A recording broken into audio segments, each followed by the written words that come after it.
Start with the Trump Tower. There we go. That's where we stayed. 27th floor. Wrigley Building.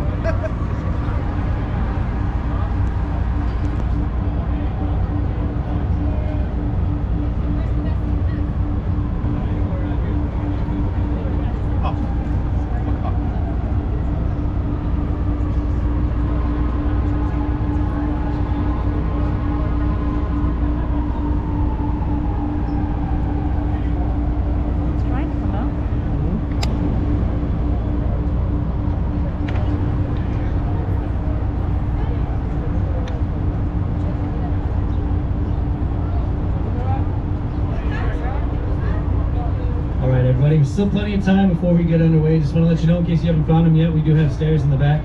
Downstairs you'll find additional seating, the bathrooms, and our full service. The names sound familiar to you. Wrigley Field, where the Cubs play, Wrigley Chewing Gum, and the Wrigley Building. Now this style of architecture is called Spanish Revival style architecture. The Wrigley Building was built in the 1920s. And in the 1920s, the U.S. didn't have their own unique architectural style and heritage quite yet, so still very heavily pulling from other influences. So this is modeled after a cathedral in Seville, Spain. We will get to that first U.S. style later, but for right now, just that. It's gorgeous. I love the clock on it. I relearned to read analog clocks with that clock, so good work, team. All right, coming up right in front of us, so top of it, above the bridge, underneath the bridge, we got this tall glass building just right here. That is called Trump International Tower and Hotel. Now, this building is an example of contextualist style architecture. It's important to know contextualism. Contextualist style architecture takes into context the surroundings in its design. So what that means is the context of the river and the buildings around it inform the design of this building. How do we see that in the building? Well, we have those three tiers, all those three patio setbacks on the building. They are all in line with buildings around it. That first tier lines up with the Wrigley Building. That second tier lines up with that rocket-shaped building across the way. And the third tier lines up with a black building peeking around the corner called AMA Plaza. We'll see it in a second. Contextualist buildings use the context of their surroundings. Now, this is the second tallest building in Chicago. And a big reason we talk about this building is the architect behind it is a really impressive guy named Adrian Smith. We often call him the world's tallest architect, not because of his height, he's 5'7", a short king, but because he is the architect behind the current tallest building in the world, the Burj Khalifa in Dubai. The Burj Khalifa and this building have the same architect. It's kind of impressive. All right, coming around the bend, still over here on the right, we've got these kind of corn-cob buildings rising up in the air. Those are the two corn-cob towers of Marina City. Now, if you're a Wilco fan, we call them the Wilco Towers. If not, that's fine, because they're called Marina City. So why are they called Marina City and not like the towers or whatever? Well, Marina City, the idea with Marina City is it was supposed to be a place where everything that you needed to live would be contained in one complex. So what do you need to live? What's inside Marina City? Well, you've got a very unique pie-shaped apartment. You've got your valet parked car. You also have restaurants, stores, a bowling alley, an ice skating rink, a movie theater. Legend says there's even a roller coaster somewhere in that building, apparently. You've even got a place to have a boat to dock, if you like to dock your boat there. All of this stuff inside Marina City. Now, why was this done? Why is all of this inside the complex? Well, the architect who designed it, a guy named Bertrand Goldberg, there was this thing he wanted to do in the 60s. He built this in the 60s, and he wanted to get people to live by the river. In the 60s, no one was living down here yet. The river is really lovely today. It was very stinky and gross back then. And so no one wanted to live by the stinky and gross river. And so Goldberg was like, okay, then I want to give people an incentive to live down here and give them everything they need to live down here so they want to. It worked out really well. It's still a very, very popular place to live in Chicago, Marina City, very popular. On the low end, a studio in there can run you like $1,600 a month, which is not bad, not half bad. And it's a gorgeous building. Look at it. Might be asking yourself, okay, has anyone ever driven a car off the side of Marina City? Yes, in the movies. In the 1978 movie The Hunter, starring Steve McQueen, someone drives a car off the balcony and lands in the river. But don't worry, it won't happen today. We're fine, guys, don't worry. Alright, on the left now, alongside the river over here, in this little area called the River Walk. It stretches all along the river from that area up there all the way up towards the dock. Now, the Riverwalk is a pretty new thing in Chicago. We're still kind of getting used to it. It's been put in 2016. And the idea of the Riverwalk is, again, to draw people down to the water, to get them engaged with the river and the life here in Chicago. Now, the architect that created the Riverwalk wanted it to feel like a series of rooms. So what does that mean? What that means is each section of it, bracketed between the bridges, has a little different theme or vibe going on. So there's this little bit tiny tab, like a little restaurant to sit at. Up here's this nice, just little sitting area. Farther ahead there's a grassy area. Farther back that is a playground. So many different things on the Riverwalk, different things to do, things to experience, and ways to have fun in Chicago. We love the Riverwalk. It's so fun. On the right, quickly, this building is called the Reed Murdoch Building. It's in a style of architecture called Prairie style architecture, which comes from Frank Lloyd Wright, a really influential architect. We love Frank Lloyd Wright in Chicago. He grew up in the Chicagoland area. A lot of his signature houses are in the Oak Park neighborhood outside the city. You want to see Frank Lloyd Wright? You are in the right place. This is not a Frank Lloyd Wright design himself, but it is in his signature style. But Frank Lloyd Wright in Chicago, check it out if you got time. It's unbelievable. Now we're going underneath the rubber bridges today. There are the bridges. There's more bridges ahead of us. We go under at least 20 bridges, and there are a ton of bridges. Now all of these bridges are about 100 years old, if not older. They're old bridges. Except of course this one in front of us is the Wells Street Bridge with the train I'm talking about right now. That one is just 10 years old. It's a newer bridge. But it looks as old as the other bridges. It's very fun. Now all of these bridges are drawbridges. They're all drawbridges. They're all designed to raise and to lower. You can kind of see the mechanisms right in the middle. They raise and lower right in the middle. And that's to allow large barges and large boats to get underneath them should the water level go to rise, the boats cannot get through otherwise. I mean, look how tall we are to the top of these. There are boats even large enough to get underneath, so they have to raise them and lower them to allow them to get through. Oh my gosh. Alright, over here on the left, this is a very famous building in Chicago. This is called a Merchandise Mart. It was built in the 1930s. When Merchandise Mart was built, it was the largest building in the entire world. So how large is Merchandise Mart? It occupies the same space as 73 football fields. It is so large, until 2008, it had its own zip code. It is a massive, massive building. Now this style of architecture is that first U.S. specific style, Art Deco architecture. A lot of classic elements of Art Deco. The windows create vertical racing stripes to draw your eye to the top of the building. That Indiana limestone exterior, all classic hallmarks of Art Deco. Nowadays, this is an office building. A lot of my friends work in there and I wave at them. They definitely don't see me, the building's way too large. I wave at nobody, but I wave anyways, just because it's fun. Who doesn't love to wave? Alright, we're entering this part of the river ahead of us. This area is called Wolf Point. Ooh, Wolf Point. It's the three branches of the Chicago River meet here in Wolf Point. We have a lot of names for it, called the trophy case of Chicago sometimes, because of the way all the buildings is clean. We call it the birthplace of Chicago sometimes, as when the city was first founded, many of the very first kind of businesses were centered all around this area. It's very pretty, it really is. All these buildings here are very, very new. This hall was completed just this year, January 2023. It's a brand new building. But this building over here is not so new. That's called the Nuveen Building. It was built in the 1980s. It's another example of contextualist architecture, as the curve of the building mimics the curve we see in the river. Additionally, that building, that's where Ferris Bueller's dad worked in Ferris Bueller's Day Off. And so now you can be on the boat, and you can imagine, okay, you're singing Twist and Shout, okay, you're cutting school, you're the Sausage King of Chicago, and you're really mean to your friend Cameron. You are. Cameron was genuinely ill, and Ferris said, no, Cameron, today's about me. It's my day off. Oh, Ferris Bueller. Coming around the bend over here, got a building over there on the right, that brick building right ahead of us. That is the oldest building that we see on the river today, our oldest building. That's called Fulton House, and it dates back to 1898. Now, when Fulton House was first built, first completed, it was a meat packaging refrigeration building. The entire building was used as a refrigerator. Strange. So it only gets weirder from here. Entire building was a refrigerator, so how do they insulate things in the 1890s? Well, the walls in that building were 4 feet thick, and they were stuffed with a plaster made of cork and horsehair. There was horsehair in the walls of the building. Like, you know, good enough for horses, good enough for us. So it was that for a long time, into 1971, and then in 71, industry dies down in Chicago a lot at the time, and they actually ended up vacating that building. And Chicago works to convert it into what it is now, which is townhouses and condos. Ooh, I know, so exciting. But before they can begin demolition, before they can put like one nail in the wall or whatever, they have to wait 3 months. It takes 3 months to thaw the whole building out. It had been a refrigerator for almost 100 years. So 3 months to get all of that out of it, thaw it out, and then make it into, boom, apartments. I could never live in that building, I'll be honest. One, the price, but two, knowing what I know about its history, because I think I would be like lying awake at night, and then I'd hear it goes to you know, all the cows that were stored in there at one point. It would give me nightmares. Not for me, but you know, it is pretty. And honestly, if I could live anywhere at all on the river, I would live in the ones right in front of it.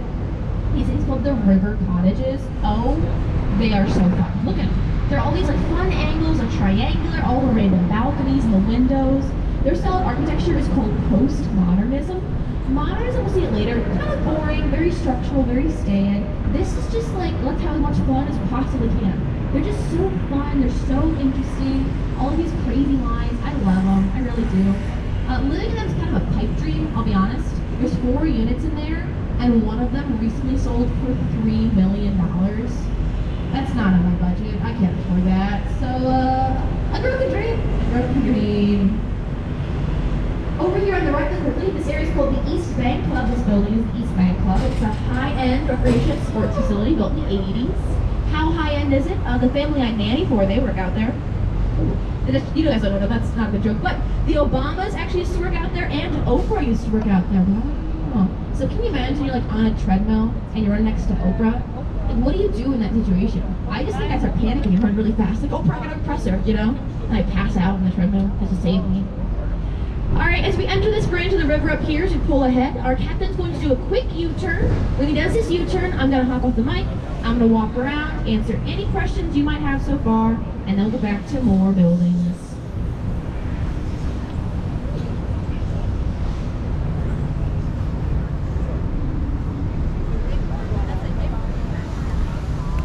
They're drawbridges. The Carroll Avenue Bridge is no different to drawbridge, but it is actually not in commission anymore. They do not use it anymore. They never really lower it. They never cars drive across it. But it is on the National Register of Historic Places, designated a historical bridge. So they do have to keep it. They can't get rid of it, and it just kind of hangs out there. It is a good example of the way what the bridges do look like when they are raised. We don't typically see them raised that often. So this will look like they were raised. You can see it right there, getting an idea of it, and you know, the look of it. So exciting. They do actually lower it once a year to make sure it's still functioning. A little maintenance check on it, you know, fall and crush, and unspeaking tour group. Scary stuff. So look at the river that we're on. This is the Chicago River, if you did not know that. They really cheaped out of the name. They're like, oh, it's Chicago. What's the river called? The Chicago River. Easy. But this is a very interesting river.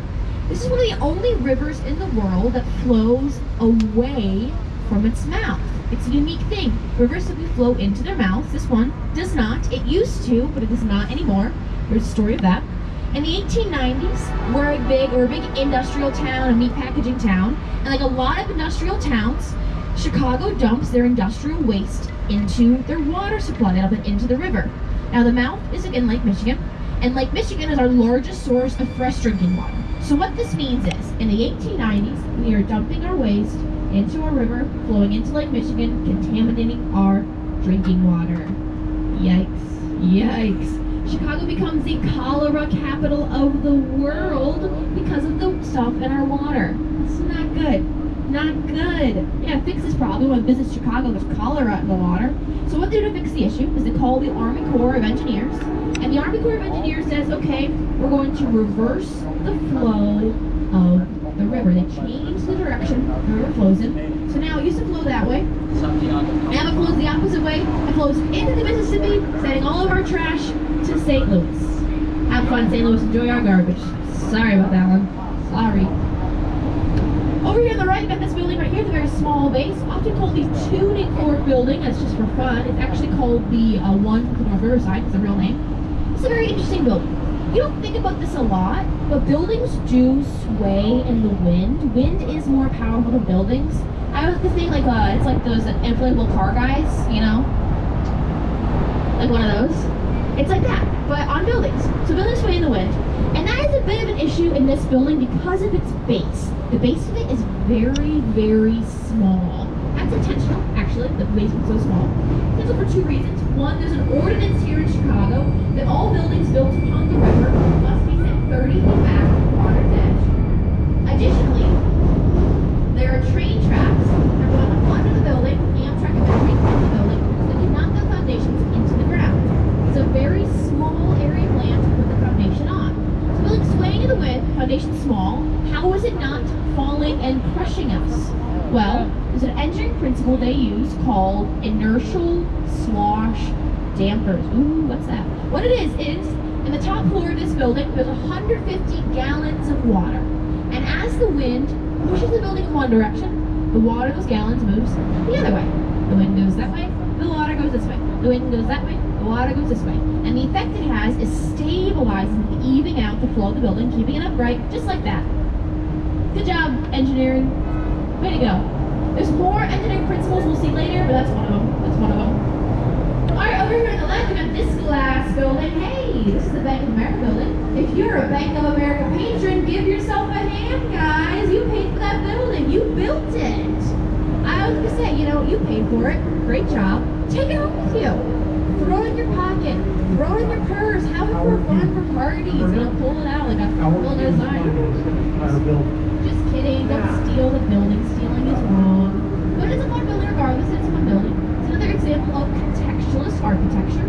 As the windows are very reflective, meant to mimic and reflect the sky we see around it. It's very pretty to look at it. Like a little patch of the sky itself. It's gorgeous. It takes some getting used to really see how reflective it is, but it is. It's very, very pretty. I love it. Alright. We're going to look on the right for a little while. Because on the right, I'm going to show you guys 4 buildings. And in these 4 buildings, you can literally trace the way that architecture has evolved and changed in Chicago in the last several decades. We begin here with 2 North Riverside Plaza, another example of Art Deco architecture built in the 1920s. This building, Art Deco, the windows, the limestone, all classic Art Deco elements. Now, let's talk about Art Deco for a second, because again, it debuts in the late 1920s. And if you know anything about U.S. history, it's not a great time. In the late 1920s, we get the Great Depression, followed immediately by World War II. So in the 30s and 40s in the US, they weren't really concerned with architecture. They were like, there's a war, everyone's starving, no one's got food, you know, that kind of stuff was more pressing. So we get Art Deco in the late 20s, and then they don't build any new architectural styles for 20 years. Art Deco, then nothing. And then in the 50s and 60s, the war is over, we're flush with cash, so let's have some fun. Let's build little black boxes. Ooh. Now these buildings are called black box modernism, or Miesian architecture, or just modernism in general. It comes from an amazing architect named Ludwig Mies van der Rohe, a hugely influential architect, the father of the modernist movement, Mies van der Rohe. Huge in Chicago as well. Any building that looks like this, any black little box building like this, any of them, Mies van der Rohe. I guarantee it. He's an amazing, amazing guy. Now, you might look at this building, and you might think, why does this matter? This is the most boring building I have ever seen in the world. There's a million of them like these. Why do these matter? Think about it this way. Think about it this way. If you have seen no new buildings for 20 years, and the only thing that you know is that over-the-top ornate architecture of Art Deco and Victorian architecture, these little black boxes would have been the coolest things in the world. They're so different. They're so sleek. They're so simple. I'm blown away by this design. It was so original and ingenious in the 60s that it's inspired every skyscraper since then. All of these on the side, all of these skyscrapers, we don't get any of these without first getting these little black boxes. These are hugely influential. I know they look boring, just because we're used to them, but they're hugely influential. Now, in the 70s, we leave behind our little black boxes for white boxes. Ooh. Now that style is not called white box modernism, it's actually called the international style. It's called that because you can go anywhere in the world and see a building that looks just like that. Just like that. Think about your hometown for a second. Think about the skyline of your hometown. You've got one of these. Yeah. I'm from Indiana. I've got one of these. And you know what? I'll say it. Boring. They're just boring. I don't think there's enough exciting about them. They're They're just white, not black. They're stone, not aluminum. It's just basically black boxes, but a little bit different, and I'm not here for it. I'll be honest, I'm not. But then in the 80s, things get a little more exciting. We all remember the 80s. DeLoreans, time travel, Ronald Reagan. Just kidding, most of that's just Back to the Future. But that's okay, because in the 80s we get the rise of contextualist style architecture. Gateway 4 right here, a classic example of contextualism. The curve we see in the building mimics the curve in the river, and the windows of the building have a wavy glass effect meant to mimic the waves we see in the water itself. Very cool.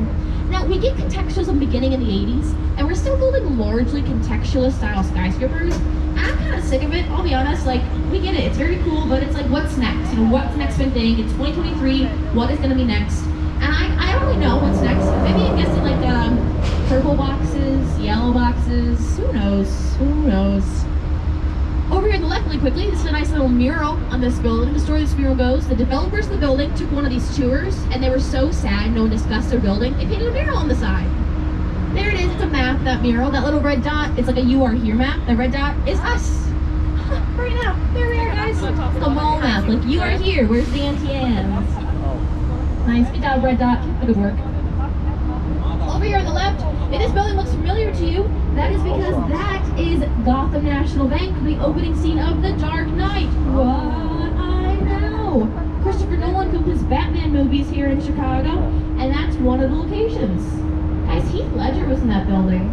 Heath Ledger. Oh. Now, it's actually not a bank. It's actually, it was a post office. It was the old main post office here in Chicago, opened in the 1920s. And then in the 90s, they did vacate the post office. You know, in the 90s, the internet kind of springs up, and the post office is like, not what it used to be. So they did leave the building in the 90s. It sits empty for a long time. And then in the 2010s, developers poured millions of dollars into the building and converted it into what it is now, which is offices, grilling stuff, an office building. But it is a great example of the way that Chicago does not just tear down their old buildings. They don't just say, oh, the building's empty, it's vacant, let's get rid of it, let's move on to something bigger and better, more exciting. They let it sit empty, they let it take on new life and new meaning in new ways. It's good stuff all around. I'd love to see it.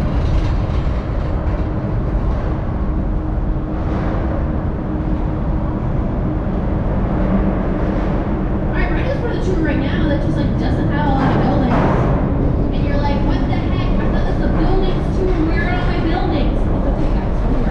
Don't worry, I got you. I'm taking this moment right now to tell you guys 3 stories to illustrate why Chicago is the way that it is. 3 stories. Our first story is a story of devastation. The 1871 Great Chicago Fire. Now, what's that story of that fire? Well, the story of that fire goes like this. In October of 1871, a fire broke out in Catherine O'Leary's barn and caused devastation in Chicago. Now, the city is mostly made of wood. The buildings are made of wood, the sidewalks are made of wood, so as that fire spreads, it just lights everything up like a tinderbox. The fire burned for 3 days. At the end of those 3 days, 17,000 buildings were destroyed and over 300 residents have been killed. It's massively devastating.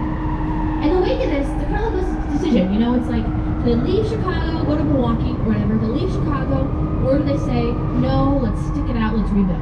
They rebuild. They had to rebuild a new city on top of the old, a city of steel and stone and glass, a city that is permanent, that will not burn down again. And it's in that time, here in Chicago, the first skyscrapers in the world are built in this city. And that's the fact. So we know for sure happened in the Great Chicago Fire. Now, if you were taught the fire, you might have heard the fiction. There's a very popular rumor that it was Mrs. O'Leary's cow that kicked over a lantern and started the whole thing off. Now, if there's one thing I aim to do today, it's to let you all know that that cow was framed. I know. How do I know this? What was my evidence for this source? Okay, well, my parents are cattle farmers. My grandparents are dairy farmers. I've known a lot of cows in my day. And the cows, let me tell you, they don't like this story. The other day, I go to my cow pasture. I'm bringing my cows their curds and whey. So I'm telling them, like, hey guys, I'm working at Shoreline. I'm telling the story of the Great Chicago Fire. And the cows all stop what they're doing. And they look at me, and they put out their cigarettes. And they go, the Great Chicago Fire? You mean the biggest frame job in all of cow history? They say no cow has ever been slandered, scapegoated, or thrown under the bus like we were for the fire. Every day we walk down the street and everyone's like, oh, watch out, here comes a cow, might start another great fire. We hate it. And I go, guys, it's okay, don't heat up over this. They don't like that joke. I said, don't heat up over this, be fine, be fine. And they go, no, it's not fine. Until you go in the world and you tell our story. You let the world know that cows hate fire. They say, let up in their cigarette. So I owe it to my cows, you owe it to your cows, every cow you've ever known, loved, or eaten, to let the world know that a cow did not start the Great Chicago Fire. The truth is, we don't know what started the fire. We don't know the cause. It's more fun to say a cow did it than to say, we don't know. We don't know. Honestly, this is true too. Cows are good for two things. Looking cute and tasting delicious. Hamburgers. That's my first story though, Great Chicago Fire. My second story is the story of rebirth. The 1893 Chicago World's Fair. Woo! It was a big deal, this fair. It was a huge deal in Chicago. They needed to get the fair. They needed to win the fair because they needed to say, we are back, baby. We're a new city. We've regrown. We're better than ever. So they get the fair. They hire this architect named Daniel Burnham to come to Chicago. And they say, Burnham, design the city. Or design the fair. And so Burnham creates what he calls the White City. A series of glittering palaces of I get to work today. Have my gondola row me down to work. That would have been immaculate. But no, I take the bus to work. I drive on the road in my car. I hate it. But I am optimistic. I am because it took them 100 years to build the Riverwalk. So I will wait 200 for my canals. I will wait 300. I will wait 1,000 years for my canals in Chicago. I will. I'll do it. And if 1,000 years doesn't happen, I'll pay for them. That's okay too. That's fine too. Those are my three stories. And I tell you those three stories to illustrate the fact that Chicago's intentional. It's planned. People put money and time and effort into making the city what it is. It didn't just happen overnight. It didn't just happen. This was intentionally devised. They wanted a place that you would come to visit, that people would come to live and stay in and would love. And I mean, it worked. I live here. I've chosen to spend my life here. You've all chosen to visit here today. Worked a little bit, gotta admit that. Good job, city planners.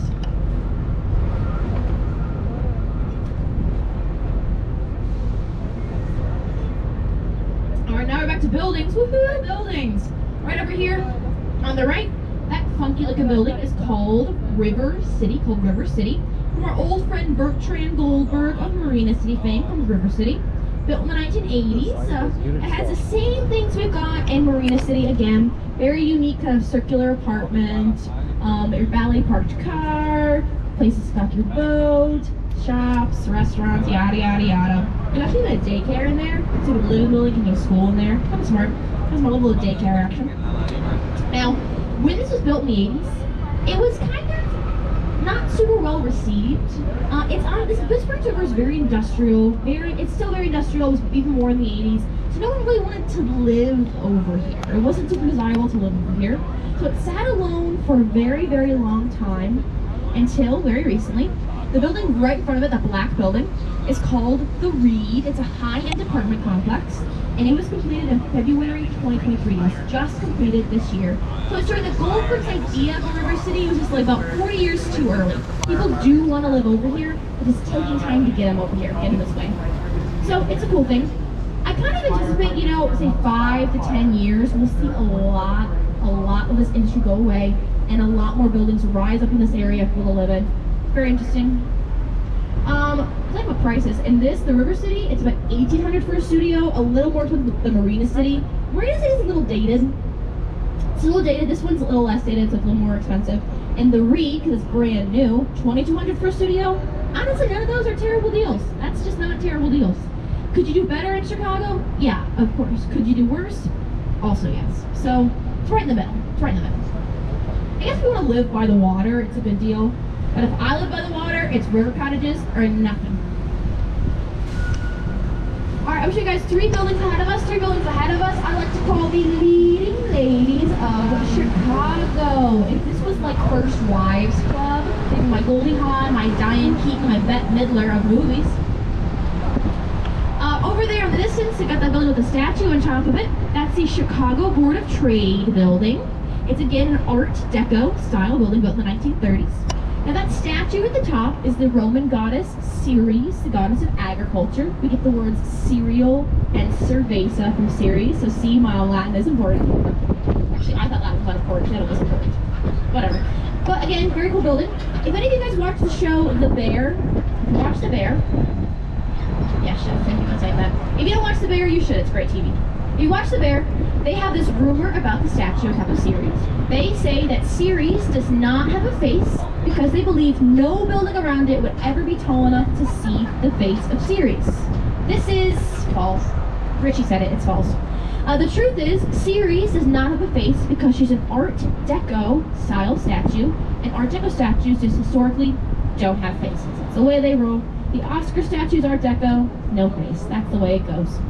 Another fact of that building, though, is the lobby bar of the building called Ceres Cafe, been confirmed by multiple sources, has a very heavy floor. You can literally Google Ceres Cafe, and the first thing Google says is stiff drinks. So you know it's gotta be true. Fun building, though. Our second leading lady of buildings today, we're gonna see the tail end of it rising up just right in front of us. The brown building rising, with those domes on top of it. That's called 311 South Wacker. Some of those domes really quickly. At night, those domes are illuminated to light up the night sky. Ooh, I know. When the building was first completed, those domes were so bright that migrating birds thought the building was the moon. So I kind of imagine that goes in my head is like a Hitchcock type thing, where like someone's working late at night on the computer in the tower, and then slowly they hear little thunks, thunks, thunks, and one by one, faster, faster, faster, birds start flying en masse into the building, like, ah! Look at that scene of the birds where Tim Hedren's like the phone booth, and she's just like that, just like that. Obviously not good. Don't want to, have birds dying en masse where you work. So they dim the lights in those domes to a more reasonable level. They're still lit up at night, but a little more reasonable. Last night on one of my tours, and I was mentioning the domes of the building, they lit up behind me. Unbelievable. Our final leading lady of buildings, we see it right there, the gorgeous, the magnificent, the wonderful, the Sears/Willis Tower. Now that is the tallest building in Chicago, and for 24 years, it was the tallest building in the entire world. So how tall is it? 1,451 feet tall, or 442 meters tall. That's tall. I'll be honest, I can't really conceptualize height. So you can tell me that's 1,000 feet tall. You can also tell me it's 600. Honestly, you could tell me it's 50 feet tall, and I would go, yeah, I believe that. So, it's 1,000 feet tall, not 50, but it's hard to tell. So how tall is that? What's that tall? Why do I call it the Sears/Willis Tower? Why do I call it that? Well, it was built in the 70s by the Sears and Roebuck Company. And Sears was like the Amazon of their day. Sears was everywhere. And then in the 90s, they vacated the building because Sears is kind of nowhere nowadays. Like, when most of you guys were in a Sears store? For me, it's been like 10 years, maybe 10 years. So Sears is nowhere in the 90s. They vacate that building. It does retain the name Sears Tower for a long time. And then around 2009, a group called the Willis Insurance Group moves into the building. They lease 3 floors of office space, and they have this rider in their contract that says for additional fee, they can also lease the naming rights of the building. They pay the fee, that's $1 million. Like $1 million, that's nothing. They pay $1 million, and now we call it the Willis Tower. But listen, if you know anyone from Chicago that lives in the area, they're gonna call it the Sears Tower.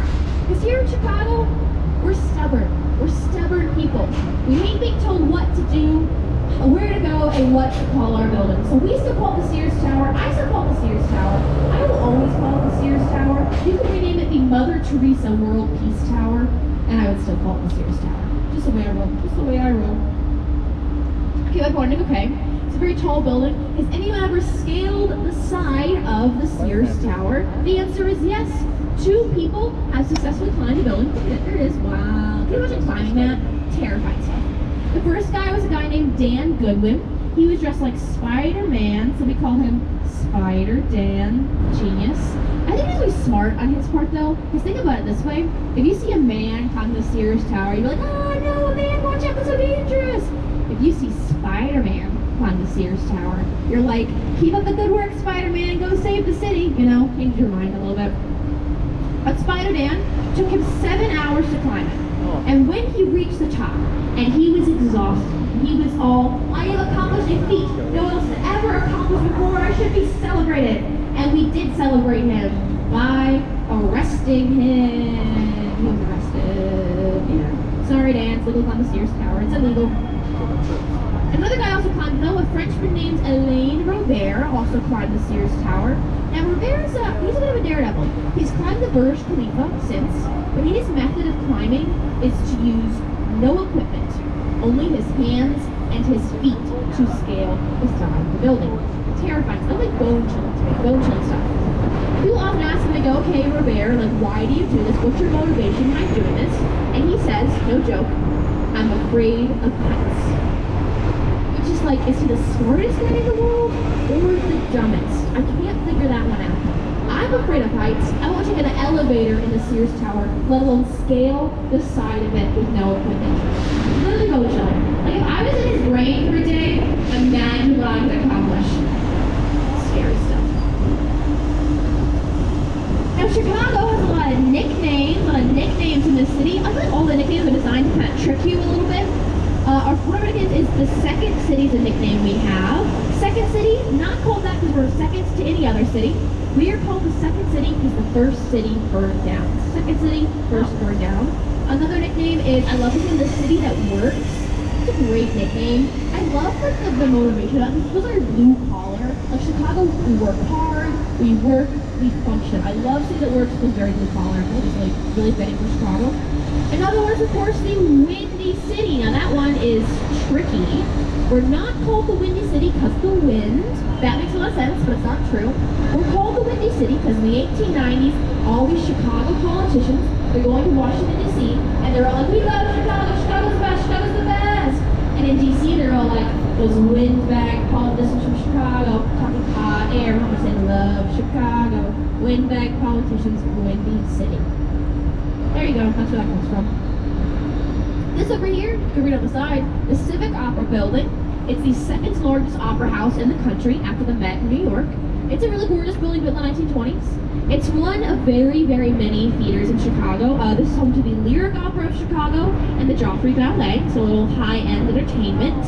Now it's early morning. Maybe you could set your night plans in motion yet. If you haven't, let me get a couple suggestions for what to do at night in Chicago. First and foremost, go see a show. Do a fancy show. Get all dressed up and sit in the opera for 4 hours. If that strikes your fancy, go to the opera. Don't like the opera, that's okay. Plays, musicals, Hamilton's in town. A lot of musicals are in town in our Broadway caliber theaters. You like Shakespeare? Got 2 options for that. The Shakespeare Theater on Navy Pier, and if you're a little crazy, Drunk Shakespeare downtown. One of the actors called the Green Mill. It's in the Uptown neighborhood. A very old school bar. It's over 100 years old, this bar. Al Capone used to go there. I know, Al Capone. Old school jazz bar called the Green Mill. Check it out, have some fun. Any other music you want to see? Any other kind of music? Any other venue size or price? I have a list in my pocket of every show tonight here in Chicago. Want to see a show? Ask me after. I'll put you guys in direction. Solar Slide music, it's so fun. It's my favorite thing to do in Chicago, see live music. It really is. Alright, over here on the right is more of the Riverwalk. Ooh, Riverwalk. There's a mural along the side of it. I love this mural. It's called The People in Your Neighborhood, by a local Chicago artist, depicting actual people from her neighborhood. Very cool. What I love about it, one, I actually know one person on it. Another thing I love about it too is it's a really cool thing because you can often think this part of the city, this really downtown area, is not for residents. It feels like it's for visitors or for business people, not who actually want to live and spend time in the city. So what I love about this mural is that it puts actual Chicago residents alongside the Riverwalk in this central downtown area saying, no, this is for everyone. Everyone should take part and enjoy it. I really love it. The first one I know is this guy over here with clear glasses. I'm like 80% sure I know him. It's a very generic looking white guy, so odds aren't great, but it looks like the one I know. Keep the good work, friend. Alright, rounding back here in Merchandise Mart, there she is again. It's a gorgeous building. I parked my car on the other side of the building today, and it was like 4 blocks away. It's a huge building. It's a huge building. I love that building. It's currently an awesome building before. Oh, here's fun. Okay, every night around 7 p.m., they do a free art show on the side of Merchandise Mart called Art on the Mart. Again, a free show. Ooh, I love free things. It's a gorgeous show. It's all of these lights and colors and sounds projected on the face of this massive building. The projectors are housed over here. It's a little black box against the wall. There it is. There it is. That's the projector's for it. All these things on it. I've been watching a little bit of the show like every night the last couple weeks on the boat at the time. And it's this really weird show right now. It's like kind of psychedelic and there's numbers. I have no idea what it's about, but it's very interesting and I really do love it. Art on the Mart is a great way to spend like 15 minutes in Chicago. It's a beautiful show. It's a great little art installation. I really love it. And a great use of this massive building. It's a huge building, great use of that space. So fun. Now let's talk about getting around Chicago, getting around this city. No canals, unfortunately. So we got roads and we got train tracks. On top of this bridge right here, there's train tracks, there's L train tracks. Now, if you're looking to get around Chicago cheaply and effectively, there's no better way to do it than the CTA, the Chicago Transit Authority. There's no better way. The buses and the trains are really affordable. For $5, you can get a day pass and ride the train as much as you want in a 24-hour period. It's a great deal. But also, there's so many places you can get to on our trains and buses. You can do so many different parts of the city. Get out of downtown. Get out of downtown. You see downtown. Well, there's so much more to see in Chicago than just this. There really is.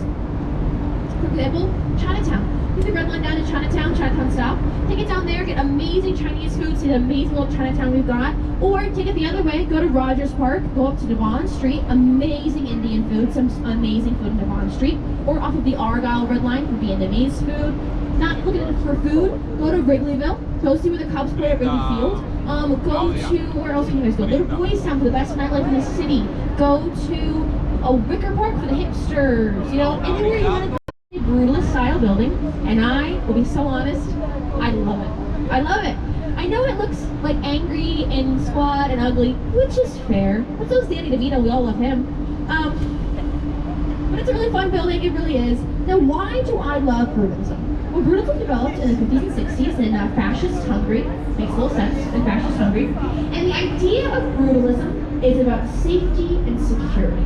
It's used in a lot of places of institution, a lot of college campuses, banks, courthouses use brutalist architecture to kind of convey a feeling of security. The idea is the buildings are not going anywhere, they lived on 1,000 years before you and they will live 1,000 years after. I think they look very machine-made, almost. The lines are very thick, very starchy, and they're so precise. They're so precise. It makes me feel a little bit desolate is the word that I use, desolate, which is maybe a terrible word. It's hard to describe the way that I love it. But look at like the Boston City Hall or the Washington, D.C. Metro for other great brutalist examples, or just go to Eastern Europe, that too. And a lot of brutalism is just something about it I can't describe. But see if you like it. If you don't, that's fine. If you do, let me know.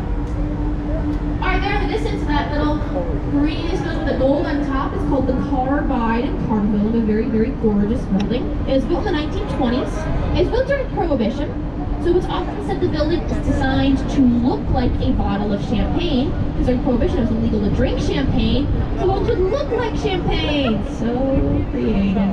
Now, nowadays, on top of the Carbide and Carbon, there's a rooftop bar up there, so, hypothetically, you could drink champagne on a building that looks like champagne and clink your glass to the irony of that. Oh, irony, I know your name.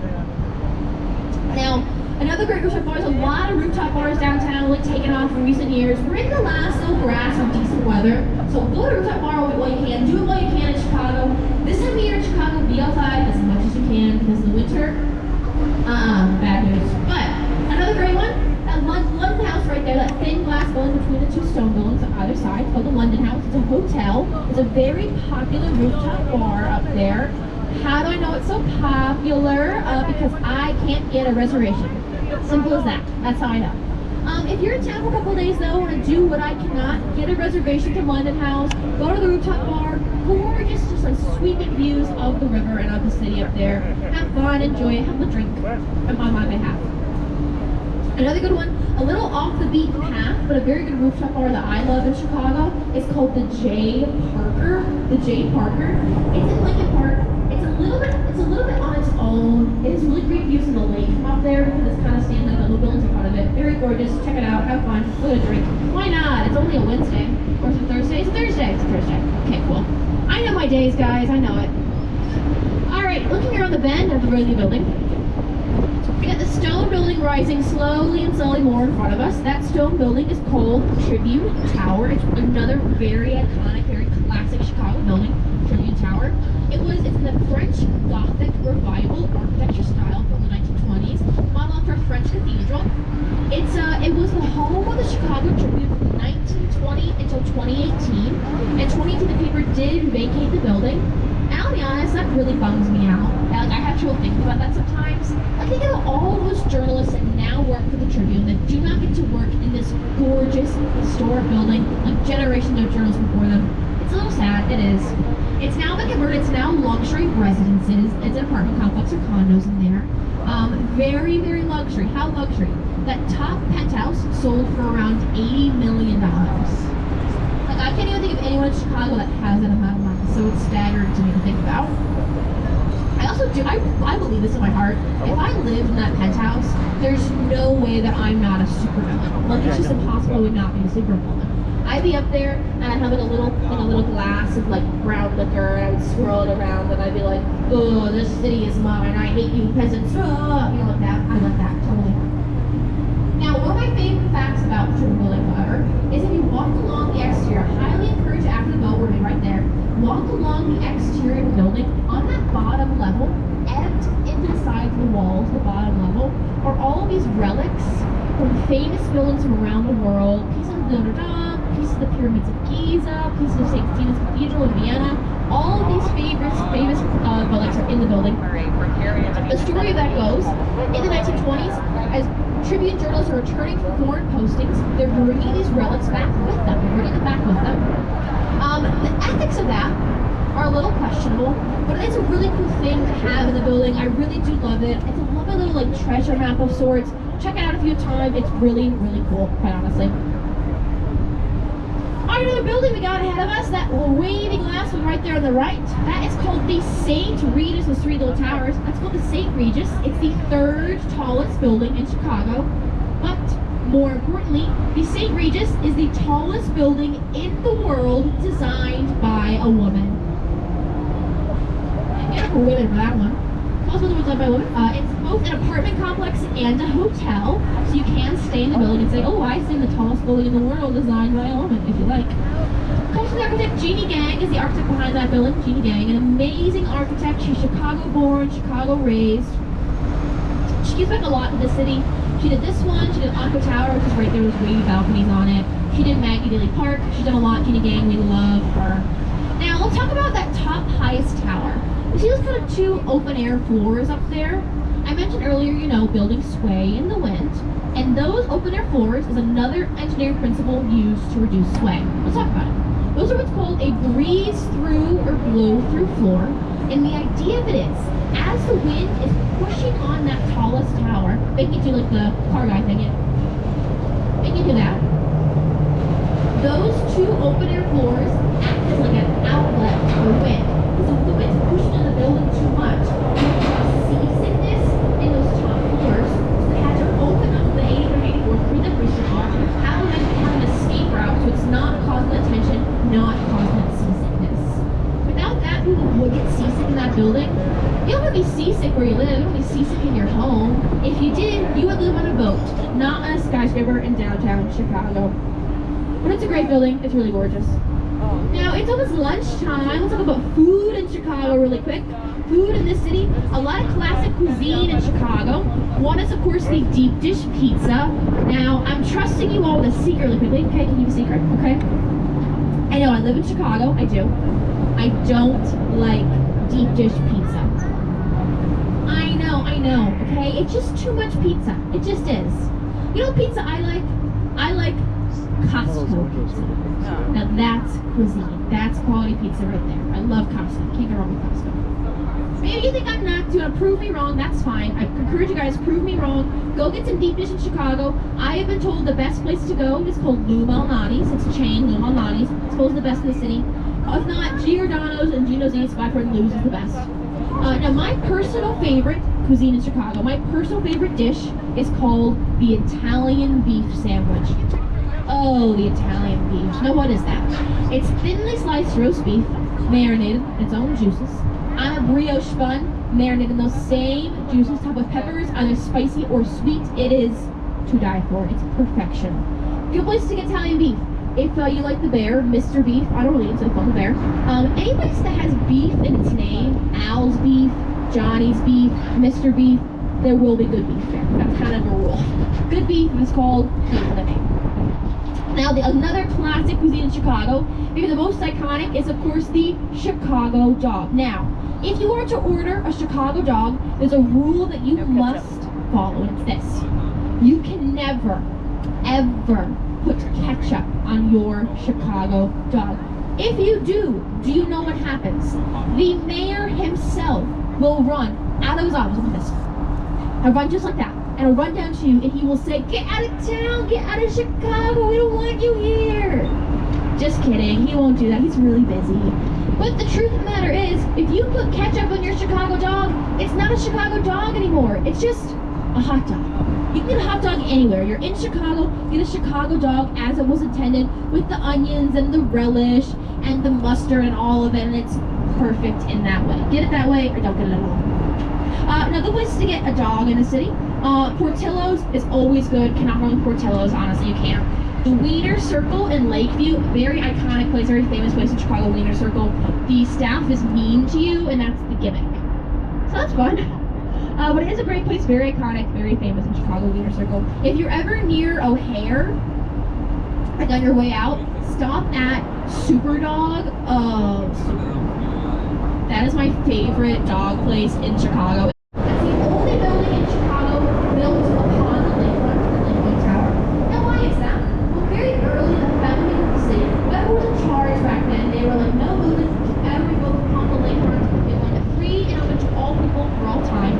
That's a gift in Chicago. Chicago's a beach town. I will die on that hill that we're a beach town. And it's because our lake is always open for everyone to use. So what happened at Lake Point Tower? Well, in the 60s, some savvy real estate developers found a loophole in the city code and got it permits to build Lake Point Tower. Because of its unique location, it's a very desirable place to live. It's very desirable to live there. Halle Berry lived in there, Scottie Pippen lived in there, Tom Cruise lived in there, Oprah did not live in there. She didn't. She was spotted there a lot because she lived in the restaurant on the top floor. She actually never lived there. She actually used to live, fun fact, in Indiana. I'm from Indiana, and when we were bored, we would drive to Oprah's house. There's nothing else to do.